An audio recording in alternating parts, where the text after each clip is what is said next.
감사합니다. 하나님 말씀을 보겠습니다. 창세기 12장 1절에서 9절까지 말씀을 저와 여러분이 한 절씩 교독하고 마지막 9절은 다 함께 같이 읽으시겠습니다. 여호와께서 아브라함에게 이르시되 너는 너의 고향과 친척과 아버지의 집을 떠나 내가 네게 보여줄 땅으로 가라. 내가 너로 큰 민족을 이루고 내게 복을 주어 내 이름을 창대하게 하리니 너는 복이 될지라. 너를 축복하는 자에게는 내가 복을 내리고 너를 저주하는 자에게는 내가 저주하리니 땅의 모든 족속이 너로 말미암아 복을 얻을 것이라 하신지라. 이에 아브라함이 여호와의 말씀을 따라갔고 롯도 그와 함께 갔으며 아브라함이 하란을 떠날 때에 75세였더라. 아브라함이 그의 아내 사레와 조카 롯과 하란에서 모은 모든 소유와 얻은 사람들을 이끌고 가나안 땅으로 가려고 떠나서 마침내 가나안 땅에 들어갔더라. 아브라함이 그 땅을 지나 세겜 땅 모래 상수리 나무에 이르니 그때에 가나안 사람이 그 땅에 거주하였더라. 여호와께서 아브라함에게 나타나 이르시되 내가 이 땅을 내 자손에게 주리라 하신지라. 자기에게 나타나신 하나님 여호와께 그가 그곳에서 제단을 쌓고 거기서 베델 동쪽 산으로 옮겨 장막을 치니 서쪽은 베델이요 동쪽은 아이라. 그가 그곳에서 여호와께 제단을 쌓고 여호와의 이름을 부르더니 다 같이 점점 남방으로 옮겨갔더라. 아멘. 주님과 동행하시기를 축복합니다. 주님과 동행하는 것이 우리의 삶에 가장 복되고 또 가장 행복하고 또 가장 안전합니다. 여러분 이거 정말 놓치지 말고 분명히 붙잡으셔야 됩니다. 여러분의 문제는 다 다양하고 또 어려움의 정도도 다 차이가 있지만 답은 다 하나밖에 없습니다. 주님이 이끄시는 대로 따라가는 겁니다. 그 길만 여러분이 어떤 문제 가운데서도 다 노임을 받는 길입니다. 그 일을 위해서 여러분들이 매일 꾸준하게 힘쓰시기 바랍니다. 그리고 그 점에 대해서 여러분들이 더욱 훈련받게 되기 바라고 눈도 열리게 되기를 바랍니다. 주님과 동행하는 삶은 예수님께서 내 안에 거하신다는 확신 가운데서 시작이 됩니다. 주님과 동행하는 삶은 내 바깥에 있는 어떤 주님을 따라가는 것이 아니고 내 안에 거하시는 주님을 바라보고 사는 것이기 때문에 너무나도 확실합니다. 오늘 목회자들 모임에 가서 예수님과 동행하는 삶, 또 그런 목회에 대해서 소개를 했는데 사회하신 목사님이 바깥에 계시는 예수님만 그동안 강조했는데 오늘 이규성 목사님이 우리 안에 거하시는 예수님에 대해서 우리에게 도전해 주셨다, 그런 표현을 썼어요. 바깥에 계신 예수님, 내 안에 거하시는 예수님, 그런 표현을 쓰셨는데 적절한 비유일 수도 있겠다고 생각이 듭니다. 그동안에 많은 성도들이 예수님은 자기 바깥 어디에 계시다고 생각을 했어요. 저 멀 하늘에 계시거나 또는 보이지 않으시지만 자기 바깥에 어딘가에 계실 거다. 자기 옆에 계시거나 또는 자기 위에 계시거나 그렇게 생각을 했습니다. 그러다 보니까 주님과 동행하는 삶에 대해서 감을 제대로 잡지 못하고 마음에는 갈망이 있는데 실제로는 방황하는 일이 많았습니다. 그런데 성경을 가만히 읽어보면 예수님을 믿는 우리들에게 있어서 주어진 하나님의 엄청나고 놀라운 비밀이 예수 그리스도께서 우리 안에 거하신다는 것입니다. 고린도후서 13장 5절에 너희는 믿음 안에 있는가? 너희 자신을 시험하고 너희 자신을 확증하라. 도대체 무슨 믿음을 확증하라는 건가? 예수님과 동행하는 삶을 사는 것은 믿음으로만 되는데 무슨 믿음을 도대체 확증하라는 건가? 예수 그리스도께서 너희 안에 계신 줄을 너희가 스스로 알지 못하느냐? 그렇지 않으면 너희는 버림받은 자니라. 예수 그리스도께서 내 안에 거하신다는 것이 깨달아지고 그게 믿어지는 순간에 바로 예수님과 동행하는 삶이 시작되는 겁니다. 여러분이 항상 예수님이 지금 내 안에 거하신다, 그 사실을 계속해서 믿음으로 고백하고 또 고백하고 어떤 처지에 무슨 문제를 만났든지 여러분이 어디에 있든지 지금 주님은 내 안에 거하신다, 그 사실을 여러분이 정말 믿음으로 고백하는 순간이 바로 주님과 동행하는 삶입니다. 그걸 잊어버리는 순간이 주님과 동행이 안 되는 삶인 거죠. 그러니까 예수님과 동행하는 삶은 너무나도 간단한 일이고 모든 성도에게 다 허락된 은혜입니다. 여러분이 주님이 여러분 안에 거하시는 것을 정말 믿느냐? 그걸 믿음으로 받아들이느냐? 내가 그걸 믿기로 결단했기 때문에 항상 내 안에 계신 주님을 생각하고, 그리고 그렇게 주님을 부르고, 주님, 저와 함께 계시지요. 계심을 믿습니다. 이렇게 고백하는 삶이 믿음으로 주님과 동행하는 삶의 시작입니다.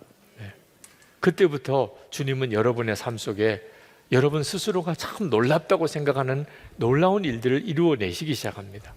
그렇구나, 정말 역사하시는구나, 내 기도도 들으시네, 아, 내 사정을 아시는구나, 내게도 말씀하시네. 그 사실에 대해서 놀라운 감격들이 일어나기 시작합니다.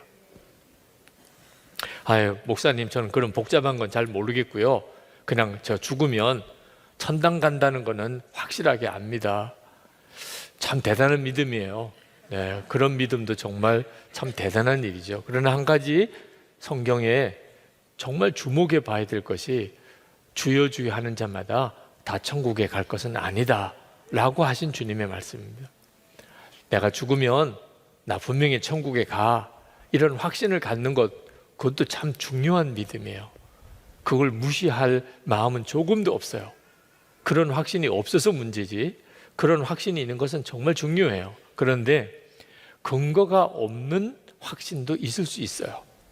그렇게 나는 분명히 천국과 그랬는데 주님은 막상 천국에 갔더니 나는 너를 도무지 알지 못한다, 그런 말을 들을 것이라고, 그것도 많은 사람이 그럴 것이라고 분명히 말씀하셨어요. 그러니까 죽고 난 다음에 천국에 갈 거라고 확신하는 것도 중요하지만, 내가 지금 천국에 갈 사람인지 아닌지를 여기서 분명하게 본인이 스스로 확인하는 것이 필요해요. 죽고 난 다음에 천국 갈 것을 어떻게 확인할 수 있습니까? 내 안에 주님이 계신 것을 항상 확인하고 사는 겁니다. 주님이 내 안에 거하시는 것이 확인이 되는데 어떻게 내가 천국에 갈 것이 의심이 되겠습니까? 그래서 우리 안에 예수님이 거하시는 것이 그렇게 중요한 것이고, 예수님이 내 안에 거하신다는 것을 확실하게 믿는 것이 지금 예수님과 동행하는 것입니다. 여러분이 예수님과 그렇게 동행하는 삶을 살려면 반드시 여러분에게 필요한 것이 떠나야 할 곳에서 떠나야 합니다. 여러분, 예수님과 동행하는 것은 예수님이 여러분의 사시는 곳으로 항상 따라다니는 것이 아닌 것을 잘 알아야 합니다. 내가 이제 주님과 동행하자고 한다는 것은 주님 보고 나를 따라와 살라, 내가 이 집에서 사니까 주님도 여기 와 사시고, 내가 이 지역에서 사니까 주님도 여기서 나와 같이 사시고, 내가 이 일을 하니까 주님이 내 일도 좀 도와주시고, 우리 애들도 좀 잘 되게 해주시고, 또 내 노후도 주님이 좀 보장해 주시고, 그래서 좀 편안하게 고생도 안 하고 세상 거 즐길 것도 마음껏 즐기고, 사람들 보기에 좀 이렇게 야, 저 사람 복 받았네, 이런 말도 좀 듣고 그렇게 살게 해주세요. 여러분, 절대로 이런 식으로 주님을 생각하면 안 됩니다. 그게 바로 귀신 섬기듯이 섬기는 겁니다. 귀신을 섬기는 사람들 다 그런 방식으로 내 일 잘 되게 하고, 우리 집안 잘 되게 하고, 우리 자식 잘 되게 하고, 그렇게 신을 섬기는 게 다 귀신 섬기듯이 섬기는. 하나님은 절대로 우리에게 그런 분이 아니십니다. 우리가 주님과 동행한다는 것은 이제부터 주님이 앞장서시고 나는 주님을 따라가는 것입니다. 그러니까 반드시 떠나야 하는 것입니다. 내가 그냥 가만히 있으면서 그렇게 주님과 동행할 수가 없습니다. 내가 주님과 동행하기로 결단했다면, 내 안에 주님이 오셨다고 하는 것을 진짜 믿는다면, 이제 여러분이 각오해야 되는 것이 떠날 각오해야 합니다. 그동안에 내가 마음 두고 살았던 것, 정 두고 살았던 것, 내가 여기서 만세반석할 줄 알았던 것, 이제 떠날 준비해야 합니다. 그래서 하나님이 아브라함을 택하시고 아브라함에게 오셔서 제일 첫 번째 하신 말씀이 뭐냐면 떠나라는 것입니다. 하나님께서 아브라함에게 하신 말씀이 내 본토, 친척, 아비 집을 떠나라. 그게 하나님과 동행하는, 아브라함의 동행하는 삶의 시작이었습니다. 여러분도 그 점에 대해서 분명해야 합니다. 믿음의 조상 아브라함에게 하나님이 원하셨던 것이 떠나라고 하는 것부터 시작이었구나. 그런데 아브라함은 그래서 고향을 떠납니다. 그렇지만 온전히 순종하지는 못했어요. 왜냐하면 그때 믿음은 아직도 아주 작았기 때문에. 이 떠나는 것이 굉장한 믿음이 필요합니다. 아브라함이 도중에 가나안으로 가라고 하셨는데 도중에 하란에서 머무릅니다. 이 아브라함이 살던 갈대아 우르에서 하란까지의 길은 굉장히 평탄한 곳입니다. 아주 풍요한 지역입니다. 그래서 거기서 하란까지 이사 가는 데는 큰 어려움과 갈등이 별로 없습니다. 그래서 집을 떠나서 하란까지는 잘 갔습니다. 근데 하란에서부터 가나안 땅까지는 광야길입니다. 여러분, 광야를 한번 가보시면 그때서야 느낌이 오겠지만 정말 막막한 곳입니다. 사막 지역으로 들어가는 겁니다. 그래서 아브라함이 아마 하란에서 머물렀던 것 같습니다. 더 이상 가기가 용기가 안 생기니까. 믿음이 어떠냐에 따라서 떠나고 끝까지 순종하는 것이 달라지게 됩니다. 아브라함의 믿음은 거기까지였어요. 게다가 아브라함은 아버지 데라를 모시고 왔습니다. 그 아브라함이 살던 메소포타미아 지역은 당대 최대의 문명 지역입니다. 그런 좋은 곳에서 떠나야 하는 이유가 뭐지요? 그 지역은 우상숭배 지역입니다. 아주 극심한 우상숭배 지역. 아버지 데라도 우상 만드는 사람이었다는 전설이 있습니다. 신명기에 보면 아브라함도 우상숭배자였습니다. 하나님이 복을 주실 수가 없는 거예요. 그 땅에서는. 그래서 떠나라고 한 겁니다. 그런데 아버지 데라를, 우상을 만드는 아버지 데라를 함께 모시고 나옵니다. 그리고 조카 롯도 데리고 나옵니다. 조카 롯은 여러분도 다 잘 알다시피 결국은 소돔과 고모라 땅으로 이사가서 영적 분별이 없는 사람이었습니다. 그도 하나님을 안 믿는 건 아니었지만, 아브라함 때문에 하나님을 믿기는 했지만 온전한 영적인 분별이 있는 사람은 아니었습니다. 근데 아브라함은 아버지 데라도 조카 롯도 다 데리고, 그리고 끝까지 가나안 땅까지 가지 못하고 중간에 하란에서 머무른 그런 정도 수준이었습니다. 믿음이 그만큼 못 따라갔던 거죠. 온전한 믿음이 못 된 겁니다. 하나님은 아브라함에게 그냥 고향을 떠나라고 하신 적이 없습니다. 엄청난 복을 약속하셨습니다. 2절 3절에 다시 읽어보면 내가 너로 큰 민족을 이루고 내게 복을 주어 내 이름을 창대하게 하리니 너는 복이 될지라. 너를 축복하는 자에게는 내가 복을 내리고 너를 저주하는 자에게는 내가 저주하리니 땅의 모든 족속이 너로 말미암아 복을 얻을 것이라 하신지라. 이 말씀이 저에게도 여러분에게도 이루어지기를 축복합니다. 정말 황홀한 축복을 주셨습니다. 그냥 복을 주시겠다는 게 아니고 너는 복의 근원이 될 것이라. 너로 인해서 너 주변에 있는 사람이 다 복을 받을 것이라. 이런 엄청난 복을 주셨습니다. 그런데 문제는 아브라함에게 있어서 자기가 떠나야 되는 것 때문에 치러야 될 대가, 그렇게 그냥 문명이 발달된 자기 고향을 떠나고 아버지를 떠나고 조카 롯을 떼어놓고 가는 것, 그 정을 끊어버리는 것, 결단의 믿음을 이렇게 사는 것이 앞으로 하나님이 주시겠다고 하는 약속보다도 더 크게 느껴진 겁니다. 그래서 아브라함이 온전한 순종을 못합니다. 떠나야 될 때서 완전히 떠나지를 못한 겁니다. 여러분, 우리들도 예수님을 믿기는 하지만 주님의 말씀에 완전히 순종하는 삶을 아직도 살아내지 못하는 분들이 대부분입니다. 하나님의 말씀을 몰라서 그런 것도 아닙니다. 하나님은 살아계시고, 하나님은 사랑의 하나님, 하나님은 복의 하나님, 하나님은 전능하신 하나님, 이 땅이 전부가 아니고 하나님의 나라가 있고 다 아는 내용입니다.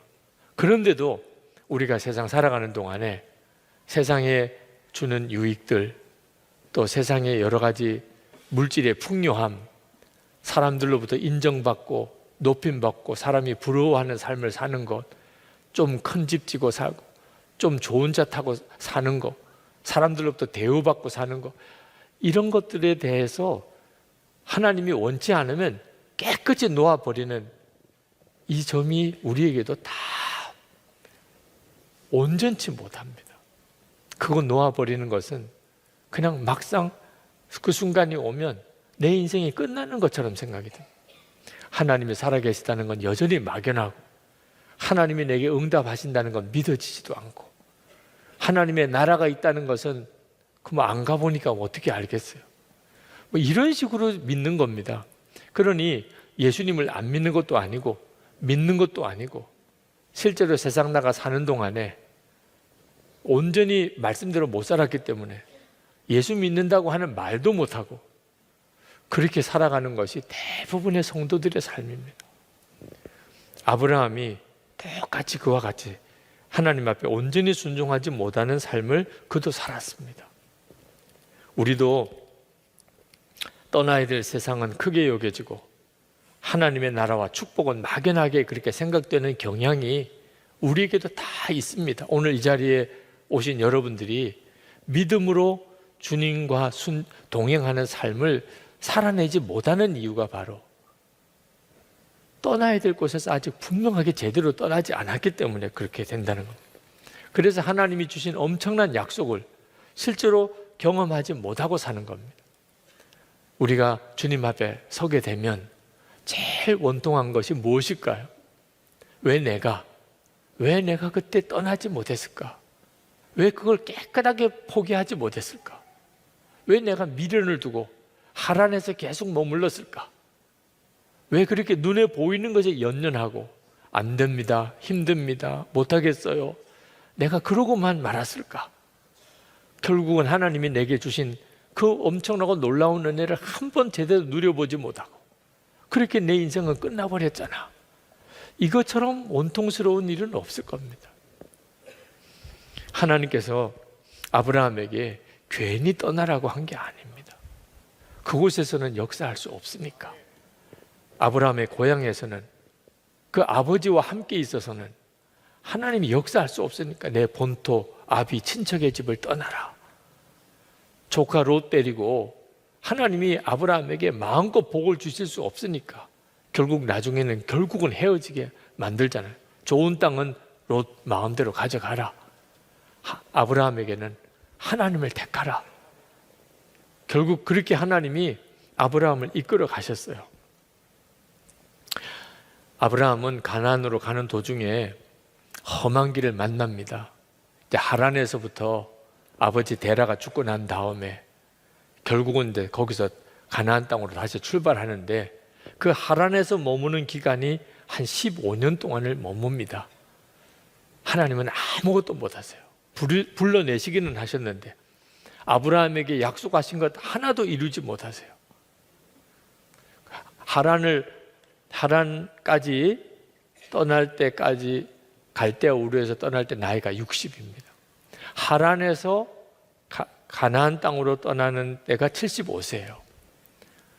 아브라함이 100세에 나중에 아이를 얻는데 하나님은 아브라함을 연단하시는 과정 속에 이 15년 동안 하란에서 지내는 동안 완전히 허송세월을 한 겁니다. 여러분, 아브라함이 하란에 사는 동안에 잘 살아보고 싶어서 얼마나 애를 썼겠어요. 그 형편과 사정을 우리가 다 성경에 나와 있지 않으니까 모르지만 여러분도 똑같을 거예요. 잘 살아보고 싶고, 그죠? 누구든지 행복하게 살고 싶고 15년 동안 아브라함 나름대로 열심히 살았을 거예요.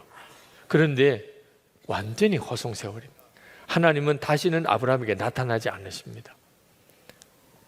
안타깝게도 많은 성도들이 똑같은 과정을 겪습니다. 완전한 순종이 되지 않기 때문에, 그러니까 하나님은 더 이상 그 사람에게 역사를 못 하시는 사람 돼서 계속 시간만 가는 거죠. 여러분, 혹시 그렇게 몸부림치며 살고 잘 살아보려고 애를 쓰고 그런데도 계속 실패고 마음에는 기쁨도 없고 은혜 받은 사람, 하나님의 사람다운 증거도 없이 산다면 그러면 내가 떠나야 할 곳에서 떠나지 못하는 것이 있는가 한번 돌아봐야 됩니다. 오늘 이 밤이 그 점을 철저하게 점검하는 시간이 되기를 바랍니다. 예수님과 친밀히 동행하는 삶이 어렵다, 참 안 된다, 나는 못하겠다, 제발 그렇게 말하지 마시기 바랍니다. 그건 정말 답답한 일입니다. 네. 고생을 해야 된다면 하는 것이 답입니다. 하란에서 가나안 땅까지 가는데 거기 사막길을 가야 됩니다. 광야길을 지나야 됩니다. 가야 정답인 겁니다. 그 길이 힘들어 보인다고 안 가고 계속 하란에 머무르면 그러면 하나님 더 어떻게 하실 수가 없습니다. 어렵더라도 가야 되면 가야 하는 것이 정답입니다. 여러분이 이제는 여러분의 믿음의 길에 대한 분명한 결단을 해야 됩니다. 주님이 말씀하시면 이것이 하나님의 뜻이라고 믿으면 이제부터는 나는 분명하게 순종합니다. 여러분이 그렇게 결단을 하고 살아야 순간순간에 무슨 문제가 부딪히면 금방금방 순종할 수 있습니다. 계속 사사건건 일마다 이거 해야 되나 말아야 되나 이런 식으로 고민하면 평생 고민하다가 그냥 늙어버리고 맙니다. 주님의 말씀이면 주님 저 2번도 갈등 안 하겠습니다. 하나님의 뜻인 게 분명하면 그게 죽을 길 같고 그게 다 손해보는 것 같아도 주님 저는 그 길로 갑니다. 여러분들이 오늘 분명한 태도를 가지셔야 돼요.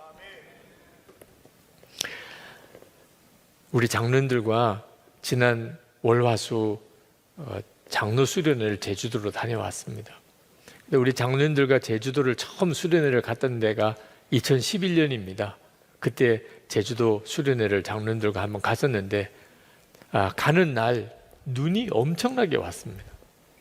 그래서 저녁 식사를 6시에 시간에 맞추어서 식사를 하러 가야 되는데 제주 공항에서 대절한 버스가 가다가 그냥 눈길에 버스가 길 옆에 그냥 박혀 버렸습니다.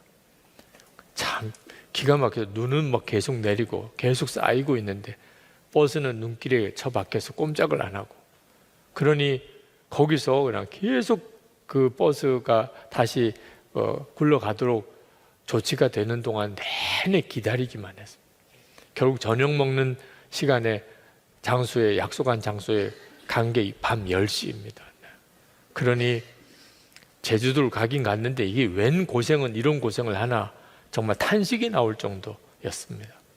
참 고생을 많이 했어요. 그러면서도 감사했던 것은 그때가 바로 24시간 주님과 동행하자.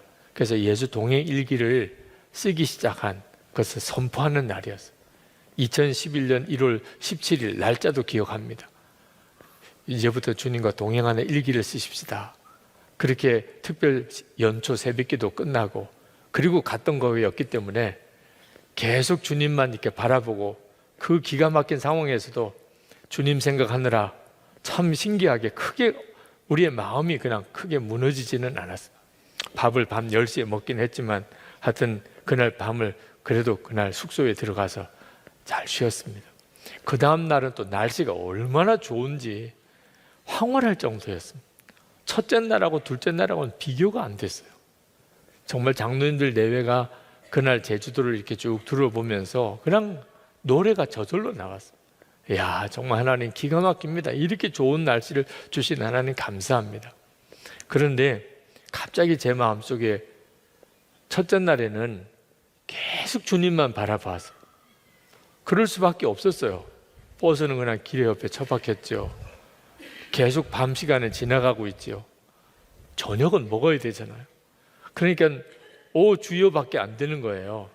첫째 날 날씨는 너무나 정말 어렵고 우리도 고생이 말이 아니었지만 계속 주님만 바라보았고 둘째 날에는 와 정말 좋은 날씨라고 해서 기뻤지만 가만 돌아보니까 주님은 안 바라보고 계속 날씨만 보고 제주도 자연만 바라보고 그러고 지냈더라고, 하루를.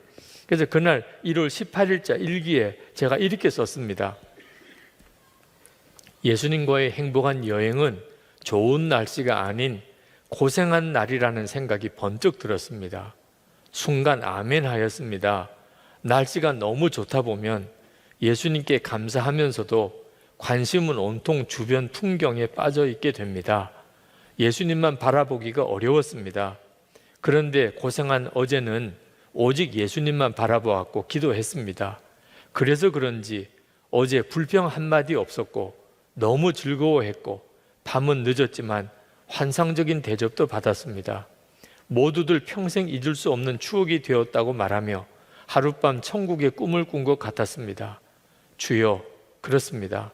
앞으로 좋은 환경보다 굳은 환경이 더 행복한 여행임을 명심하겠습니다.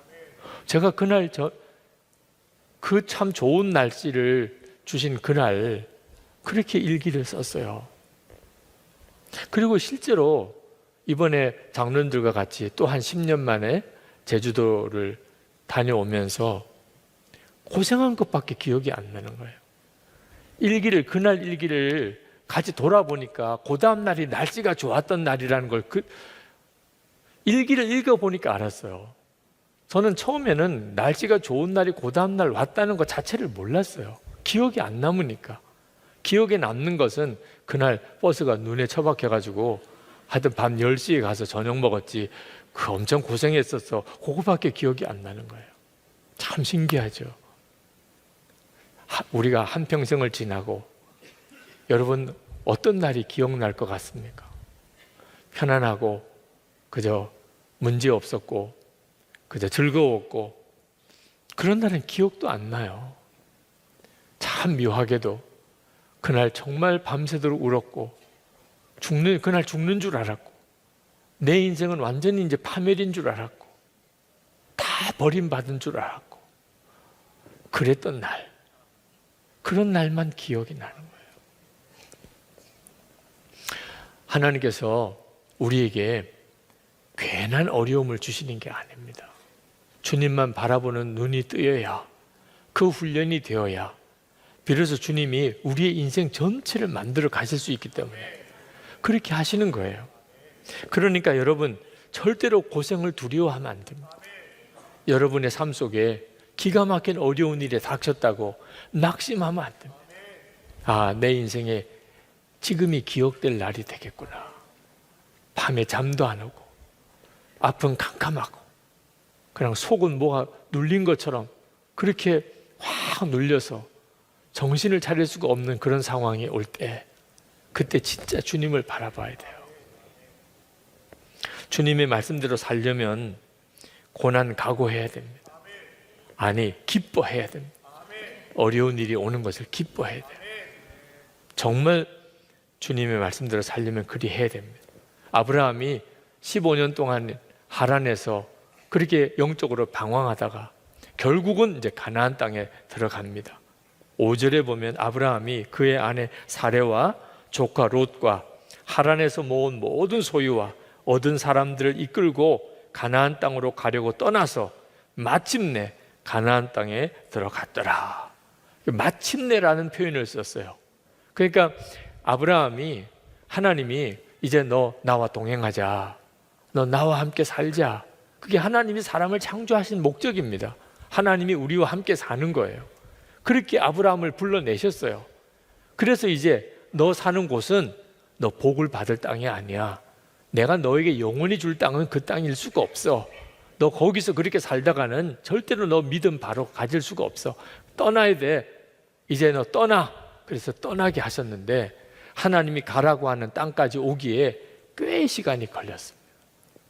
우리도 주님을 믿기로 예수님을 영접하고 그리고 이제 예수 믿는 삶을 시작을 했는데 진짜 예수 믿는 사람답게 사는 과정에 시간이 얼마나 걸리느냐가 그게 우리에게 중요한 관심사예요. 어떤 사람은 떠나는 그 자리에서 그냥 계속 맴도는 사람들, 하란쯤에 와가지고 결국은 거기서 헤매는 사람들, 거기서 인생을 끝내는 사람도 대부분이고, 그러나 광야길을 거쳐서라도 주님이 가라고 하시는 곳으로 가야지. 그래서 끝까지 그 길을 지나서 마침내 가나안 땅에 들어간 성도들도 있는데 안타깝게도 참 소수입니다. 오늘 이 자리에 계신 여러분들은 이제 주님과 동행하는 삶을 살기로 작정을 했으니 무슨 일이 있어도 끝까지 가야 합니다.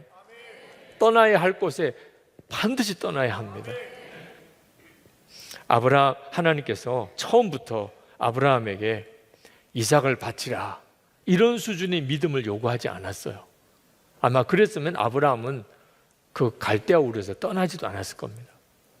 처음에는 그 갈대아 우르에서 떠나는 것조차 힘들었어요. 그래서 하나님이 내가 너에게 자손의 복을 줄 것이다. 온 땅 열방이 너로 인해 복을 받을 것이다. 이런 엄청난 약속을 주셨어요. 그리고 갈대아 우르에서 떠나게 하신 겁니다. 하나님이 원하시는 곳으로 끝까지 옮겨가는 과정도 쉽지 않았어요. 하나님이 아들을 주시겠다고 그리고 약속을 하셨는데 아브라함이 중간에 그 약속을 온전히 붙잡지 못하고 이스마엘을 그냥 낳아버립니다. 하갈과 함께. 참 하나님으로서는 안타까운 일이죠. 지금도 이스라엘과 아랍 사람들 사이에서 정말 끊임없는 갈등이 계속되고 있죠. 그 씨앗을 아브라함이 그렇게 불순종으로 낳은 거예요. 하나님이 또 참으시고 그리고 사라에게서 내가 너에게 아들을 줄 거야. 사라는 이미 아이 낳을 수 없는 여인이 됐음에도 아브라함에게 믿음을 다시 하나님께서 도전하십니다. 아브라함이 갈대아 우르 떠날 때하고는 비교가 안 되는 믿음으로 반응해요. 하나님은 내 나이가 100세가 다 됐지만 이제는 아이 낳을 아무런 힘도 없지만 그래도 하나님이 낳게 하신다니까 낳을 걸 믿었어요. 100세에 이삭이 낳습니다. 야, 이제는 끝날 줄 알았어요. 이 정도면 이제 아브라함의 믿음이 정점에 이른 것. 대단하지요. 100세에 아들을 낳았으니 끝이 아니었어요. 더 가야 됐어요. 어느까지 가지요? 그렇게 낳은 아들 이삭을 또 하나님께 바치라는 거. 바치라. 이건 아브라함에게 있어서는 엄청난 믿음의 또 단련인 거예요. 그러나 아브라함은 그때 또 믿었어요. 죽은 자도 살리실 거다. 내가 이삭을 죽이더라도 하나님이 그 이삭을 다시 살리실 거다. 그걸 믿었어요. 그래서 끝까지 순종합니다. 그래서 모리아산 데리고 올라가서 이삭을 죽이려고까지 하죠. 하나님이 이젠 됐다. 그만해라.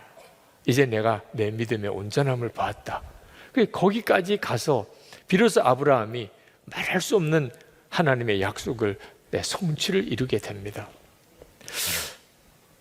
히브리서 11장 19절을 보면 그가 하나님이 능히 이삭을 죽은 자 가운데서 다시 살리실 줄로 생각한지라 비유컨대 그를 죽은 자 가운데서 도로 받은 것이니라. 여러분, 아브라함의 신앙의 여정을 가만히 보면 계속 또 떠나고 또 떠나는 과정이었음을 알 수가 있습니다. 하나님이 정말 원하시는 믿음, 이제는 정말 주님만 바라보고 주님이 어떻게 이끄시든지 무슨 말씀을 하시든지 그대로 따라가는 믿음의 사람이 되게 하시려는 것이 하나님의 계획이었어요. 지금 우리에게도 주님은 그걸 원하십니다. 오늘도 주님은 여러분에게 떠나야 될 곳이 있기 때문에 이 밤에 여러분을 여기 오게 하셨어요. 오늘 여러분이 떠날 준비하세요. 네. 단단히 하세요. 여러분, 한국교회가 전 세계가 참 믿어지지 않을 만큼 그렇게 크게 부흥된 그런 교회입니다. 복음을 받아들인 지 얼마 안 되는데도 한국교회가 이렇게 부흥이 됐습니다. 오늘 이렇게 금요일 저녁에 이렇게 모여서 기도회를 할 수 있는 그런 나라가 전 세계에 몇 안 됩니다. 근데 한국이 이렇다는 것은 참 놀랄만한 일이죠. 근데 어떻게 한국교회는 이렇게 뜨거운 믿음, 하나님 앞에 간절히 매달리는 열심이 그렇게 있게 된 걸까요? 이유가 뭘까요?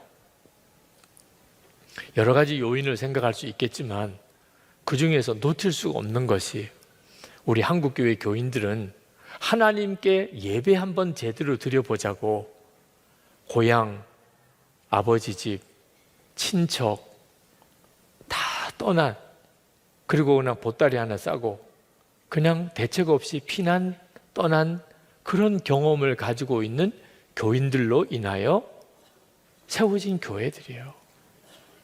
6.25 전쟁이 일어나 그 전에 공산 치하에 북한에서 주일에 예배 못 드리게 했어요.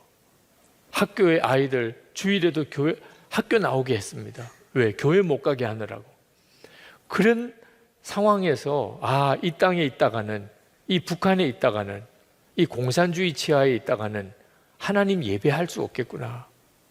그래서 마음에 하나님께 마음껏 예배할 수 있는 거 하나 때문에 남한으로 가야 되겠다. 38선 이남으로 내려가야 되겠다. 여러분 한번 생각해 보십시오. 지금 보따리 하나 싸고 여러분이 살던 집 모든 세간살이 다 내려놓고 그렇게 무작정 어디로 가야 될 대책도 없고 그렇게 집을 떠날 수 있겠습니까? 그것도 애들 다 챙기고 어린 애들까지. 그럴 수 있겠습니까?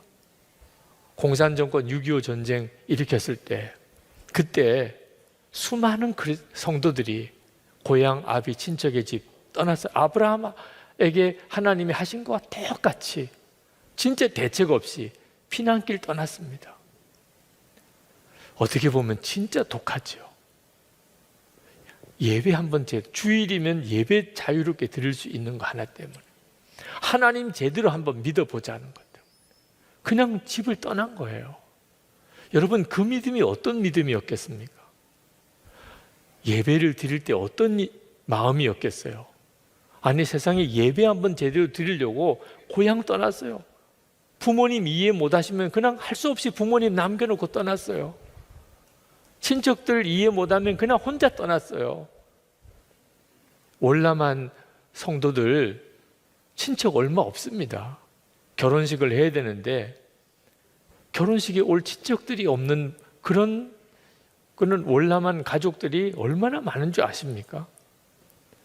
그분들이 이 남한에 와서 6.25 전쟁을 거치면서 또 부산 고 일대를 제외하고는 우리나라 전 국토가 사실 난리를 겪었죠.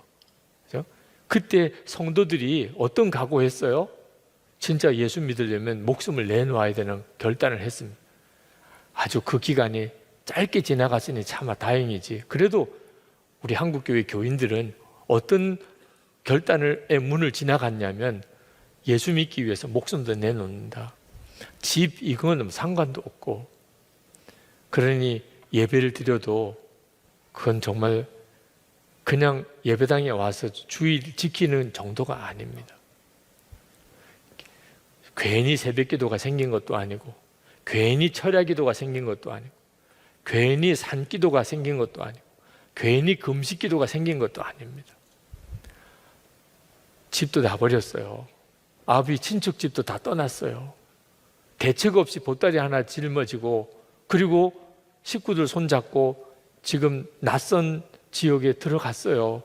하나님밖에 찾을 분이 어디 있습니까? 그런 믿음이 한국교회를 세웠던 거예요. 어느 정도쯤 그런 교인들의 비율이 어느 정도쯤인지 자세하게 통계를 내기는 어렵지만 영락교회, 충현교회를 비롯해서 한국교회의 대표적인 교회들은 다 그렇게 피난민들이 이렇게 세웠던 교회들입니다. 이 떠나는 믿음이 오늘 우리에게도 필요합니다. 집을 떠나는 것도 아니고 일터를 떠나는 것도 아니고, 하나님이 하라고 그러면 해야 되지만 굳이 오늘 설교 들었다고 그냥 보따리 싸들고 길거리에 나오는 일은 없게 되기를 바랍니다. 그것도 떠나라고 하는 것도 떠나라 그래야 떠나는 거지, 주님 나 떠납니다 이렇게 통보만 하고 떠나는 거는 또 아니죠. 그렇지만 자세는 오늘 내가 살던 집으로 들어가고 또 월요일이면 내가 다니던 직장으로 또 나가지만 여러분의 마음은 피난민, 주님만 바라보던 그 심정, 어디서 자야 되나요? 나를 먹여줄 때는 어디 있나요? 우리 애들 공부는 어떻게 시켜야 되나요? 주님, 길 열어주세요. 주님, 만날 사람을 만나게 해주세요.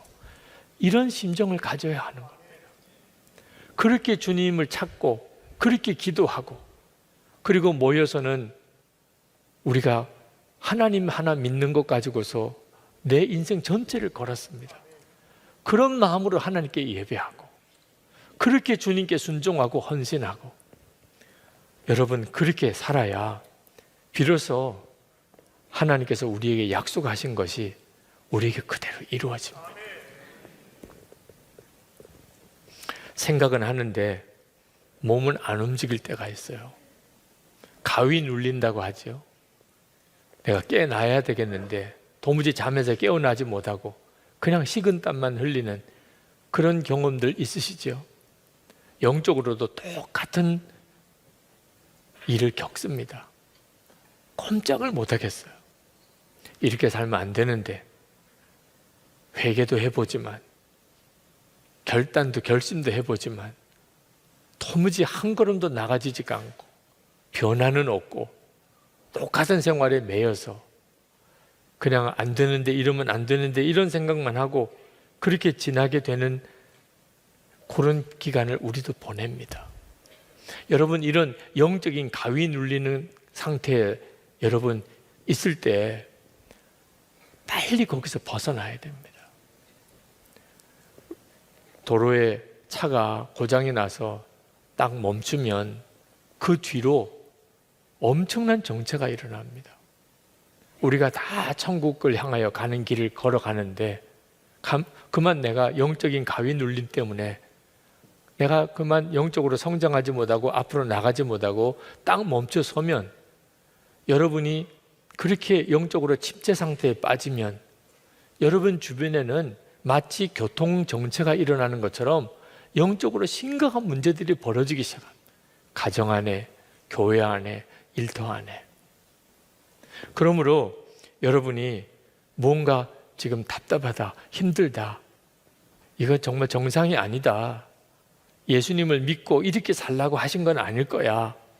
그렇다면 내가 아브라함처럼 하나님이 떠나라고 했고 여기로 가라고 했는데 끝까지 내가 순종 못하고 중간에서 내가 멈춰 서 있는 모양이다.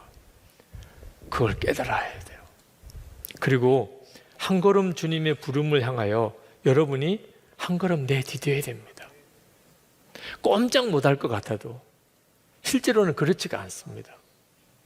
우리는 예수 믿고 난 다음에 어떤 복을 받았느냐 하면 부름의 상을 향하여 달려갈 수 있는 은혜를 받았습니다. 구원받지 못한 사람은 그렇지 않습니다. 죄의 종로로 다는 옛사람으로 살기 때문에 그는 벗어나고 싶어도 주님께로 달려가고 싶어도 은혜의 삶으로 나아가고 싶어도 못합니다. 옛사람이 안 죽은 상태에 있는 사람은 완전히 묶여 있는 거고 종으로 삽니다. 그런데 우리가 예수를 믿고 난 다음에는 그 옛사람은 예수님과 함께 이미 죽었고 우리 안에는 새 생명이 주어졌어요. 얼마든지 달려갈 수 있습니다. 사도 바울이 그렇게 고백했잖아요. 그게 다 우리의 고백입니다. 그런데 꼼짝을 못하고 있다면, 영적으로 가위 눌려 있다면 속고 있는 겁니다. 마귀에게 완전히 속고 있는 거예요. 마귀는 우리가 이미 구원을 받았지만 우리가 구원받았음을 우리 스스로 믿지 못하게 만들고 우리가 주님을 향하여 달려갈 수 있음을 믿지 못하게 만들고 나는 어쩔 수 이렇게밖에 살 수 없는 거야. 내가 무슨 더 놀라운 은혜의 세계로 나아가겠어. 그저 이렇게 살다가 끝나는 거지. 그렇게 마귀는 자꾸 우리를 속입니다. 주님과 정말 눈이 열려서 주님을 바라보고 주님의 말씀을 내가 알아듣고 주님이 나와 함께 믿어지고 그렇게 주님과 동행할 수 있을 거라고는 꿈에도 생각을 못하게 만듭니다. 그런데 우리 주님은 우리의 눈을 열어주려고 합니다. 예수님이 우리 안에 거하시는 것을 알게 하려고 하십니다. 주님과 동행하는 삶을 살 수 있게 됐다고 우리에게 믿게 하십니다. 제가 말씀 준비를 하다 보면 계속 주님께서 그 말씀을 주십니다. 그래서 이렇게 여러분에게 전하는 것입니다. 오늘 이 시간에 여러분 한번 해보시기 바랍니다. 오늘 여러분이 다 경험하게 됩니다. 기도하는 중에 여러분의 영이 살아나고 여러분의 마음이 올 때와 완전히 달라지는 역사가 일어나고, 야, 주님이 내게 이렇게 말씀하시는구나. 진짜 나와 함께 계니 믿어진다. 갑자기 모든 게 달라진 것처럼.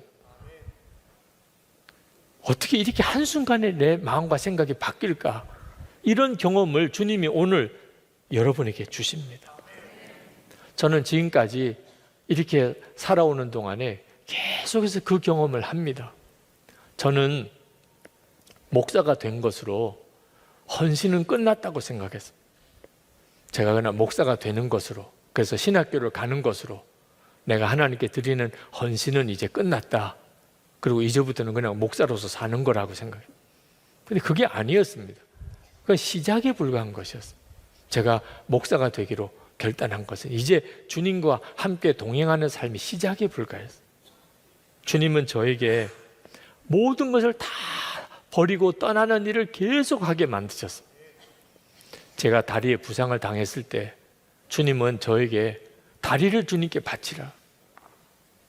물론 하나님이 받아주시지 않으셨어요. 이삭 바치라고 그러고는 안 받으신 것처럼 제가 바치겠다고 그랬는데 주님은 다시 고쳐주셨어요. 하나님 저에게 아무 유익을 구하지 않겠습니다. 그런 고백을 하게 하셨어요. 주님 앞에 가는 환상을 이렇게 보면서, 그리고 세상의 모든 학교에서의 학위 다 포기하게 만드셨습니다. 돌짝파 사명 외면하지 않겠다고 하나님께 고백하게 하셨어요. 하여튼 제가 바라던 거 원하던 거 하나하나 하나님이 다 떠나게 만드셨어요. 그리고는 선한 목적교회로 오게 만드셨어요. 돌짝파 사명 외면하지 않겠다고 그렇게 고백을 했으니 고생스러워도 와야만 됐었습니다.